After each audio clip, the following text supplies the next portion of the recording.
Hi, I'm Beans. And I'm Kurt. And We present Laro ng Lahi.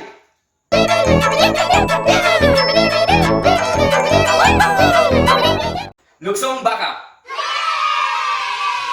Luksong Baka. Luksong Baka is a traditional Filipino game that originated in Bulacan. It involves a minimum of 3 players and a maximum of 10 players. And involves them jumping over the person called the baka. The main goal of the player is to successfully jump the baka without touching or falling over the baka. The movements and skills involved.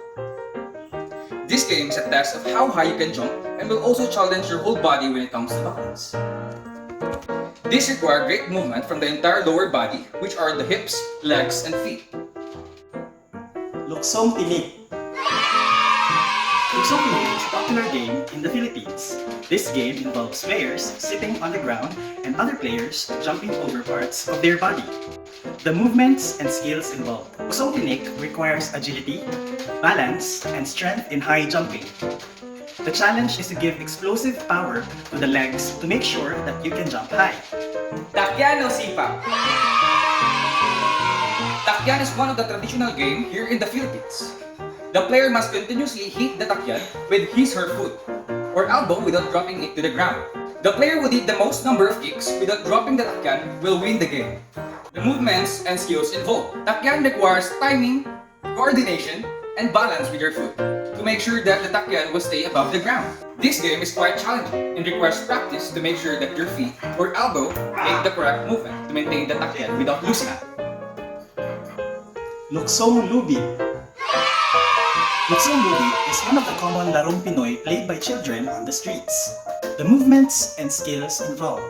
This game requires coordinated jumping paired with proper balance on the legs. Body, especially the legs, jump up and down that is synchronized to the movement of the rope. Patintero.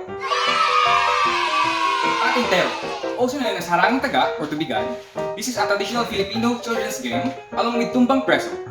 It is one of the most popular outdoor games played by children in the Philippines. The movements and skills involved. Depending on your role in the game, Patintero requires the movement of the whole body.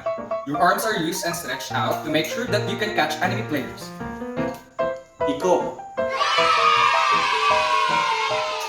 Piko is a popular playground game in which players toss a small object into numbered squares and then hop or jump through the spaces to retrieve the object. The movements and skills involved. The main skill that you need for this game is balance. Since the game requires hopping and jumping with one leg, flexibility of the body is also required when picking up your pamato or small object.